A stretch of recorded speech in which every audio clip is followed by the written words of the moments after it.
Hello friends, सभी को good evening. आप सभी को आपके अपने यूट्यूब चैनल के स्टडी पर सभी लोग को स्वागत करता हूं। आज हम लोग डिस्कस करने वाले यूरोप के प्रमुख पर्वत के बारे में। कौन सा पर्वत कहां पर स्थित है, इससे मैप के माध्यम से समझते हैं। पहले इसका मैप पे लोकेशन देख लेते हैं, उसके बाद एक एक करके डिस्कस करते हैं। यूराल पर्वत हुआ, बाल्कन पर्वत हुआ, ब्लैक फॉरेस्ट हुआ, कैंट्राबियन हुआ, काकेकस पर्वत हुआ, एपिनाइस पर्वत हुआ, पिंडस पर्वत हुआ, आल्पस पर्वत हुआ, पेरिनीज पर्वत हुआ। ये सब पर्वत हमारे यूरोप महाद्वीप में स्थित है। यूराल और काकेकस के मध्य में कैस्पियन सागर स्थित है, तो इसको याद रखना। इब्रो नदी का उद्गम कैट्राबियन पर्वत से ही होता है, तो इसको याद रखना।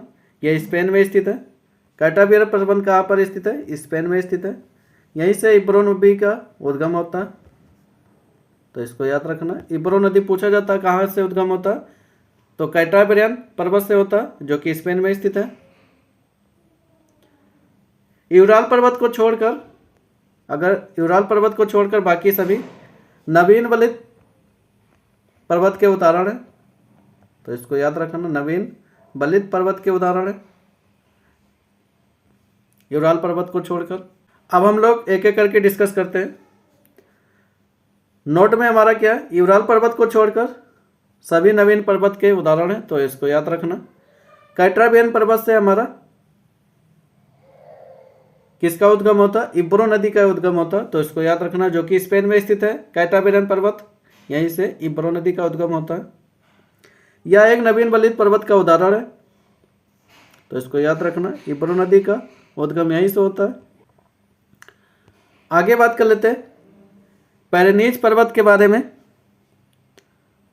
तो ये स्पेन और फ्रांस के सीमा पर स्थित है, तो इसको याद रखना। पेरिनीज पर्वत हमारा स्पेन और फ्रांस के सीमा पर स्थित है, तो इसको याद रखना। इस पर्वत क्षेत्र में अंडोरा देश आता है, तो याद रखना। इसी पर्वत के क्षेत्र में अंडोरा देश स्थित है। यह एक नवीन वलित पर्वत का उदाहरण है। तो पेरिनीज पर्वत का स्थिति आप देख सकते हैं।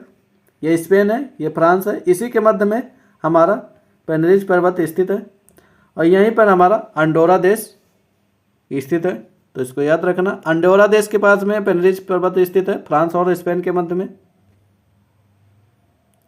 ये यूपीएससी सीएससी में पूछा गया क्वेश्चन है। आगे बात कर लेते हैं आल्पस पर्वत के बारे में। यह फ्रांस और स्विट्जरलैंड तथा इटली के सीमा पर स्थित है, तो याद रखना।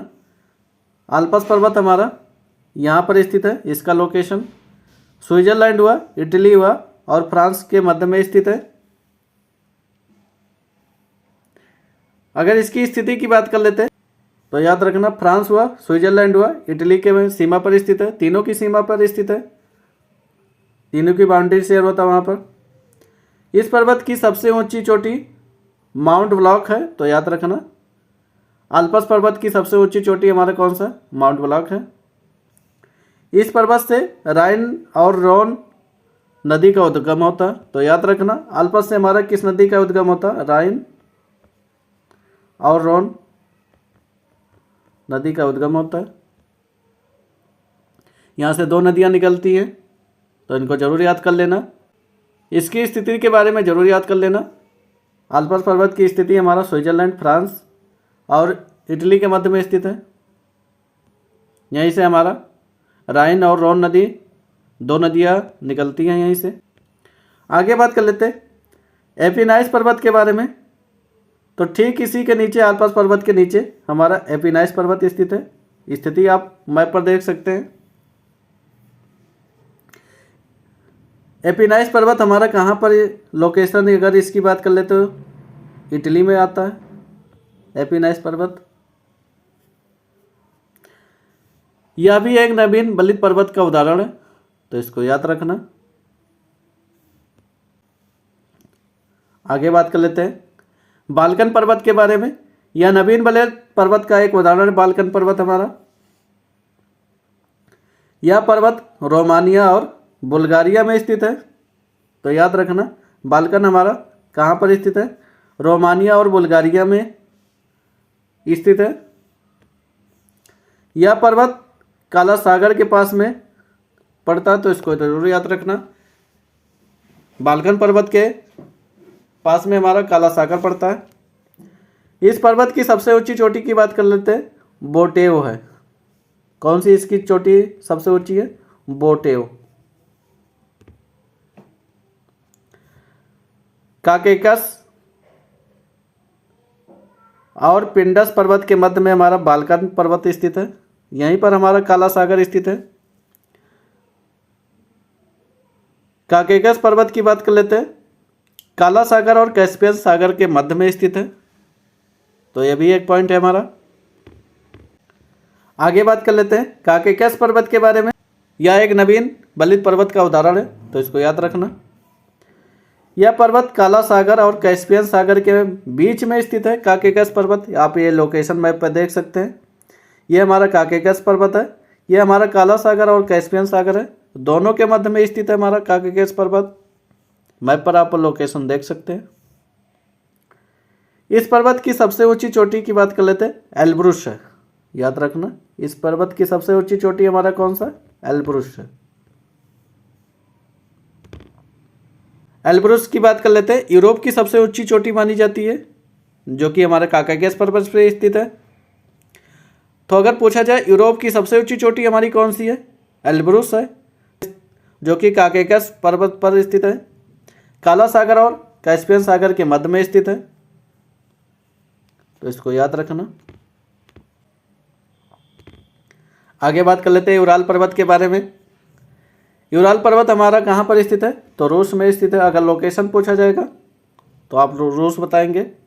यह प्राचीन बलित पर्वत का एक उदाहरण है, तो याद रखना यूराल हमारा प्राचीन बलित पर्वत का उदाहरण है। बाकी सभी हमारे नवीन बलित पर्वत के उदाहरण हैं। यूरोप में जितने भी पर्वत स्थित हैं, तो इनको याद रखना। यह यूरोप और एशिया के बीच में स्थित है, यानी अगर देखा जाए यूराल पर्वत हमारा यूरोप और एशिया के मध्य में स्थित है। यूराल नदी का उद्गम यूराल पर्वत से ही होता है, तो इसको याद रखना। इस पर्वत की सबसे ऊंची चोटी की बात करेंगे, नारोद नाया है इसकी सबसे ऊंची चोटी, तो याद रखना यूराल पर्वत पर स्थित है नारोद नाया। यूरोप के पठार के बारे में बात कर लेते हैं। उत्तर पश्चिम भाग में स्थित हमारा फिनो इनकैंडियने बियन पठार यहाँ स्थित है, तो इसको याद रखना। यह उत्तर पश्चिम भाग में स्थित है। यह शील्ड का एक उदाहरण है, तो याद रखना इसको। मैसिप पठार हमारा फ्रांस में स्थित है, जो कि सीन नदी के पास में स्थित है। तो मैसिप पठार हमारा फ्रांस में स्थित है, सीन नदी के पास में। इसका उद्गम यहीं से भी होता है। अंगूर खेत सुटेबल मानी जाती है मैसिप पठार हमारा। बावेरियन पठार की बात कर लेते हैं, जर्मनी और ऑस्ट्रिया के मध्य में स्थित है। यहाँ पे लौ ऐश का भंडार मिलता है। मेसेटा का पठार बात कर लेते हैं, ये स्पेन में स्थित है। आइबेरियन के नाम से जाना जाता है, तो इसको याद रखना। टेगस नदी यहीं से बहती है, तो इसको याद रखना। यहाँ पर लौ ऐश का भंडार भी मिलता है, तो इसको याद रखना। मसेटा का पठार में और बेबेसियस के पठार में दोनों जगह पर हमारे लौ ऐश का भंडार मिलता है। और मैसिप के पठार में हमारे अंगूर की खेती के लिए अनुकूल मानी जाती है। बात कर लेते हैं, ये उत्तर पश्चिम भाग में स्थित है। ये शील्ड का एक उदाहरण है। तो ये सब हमारे यूरोप में स्थित प्रमुख पर्वत थे, जिनको हम डिस्कस कर लिए, और वहाँ पर स्थित पठार के बारे में डिस्कस कर लिए। कौन से पठार पे कौन सा अयस्क मिलता है, तो ये पूरे डिस्कस कर लिए।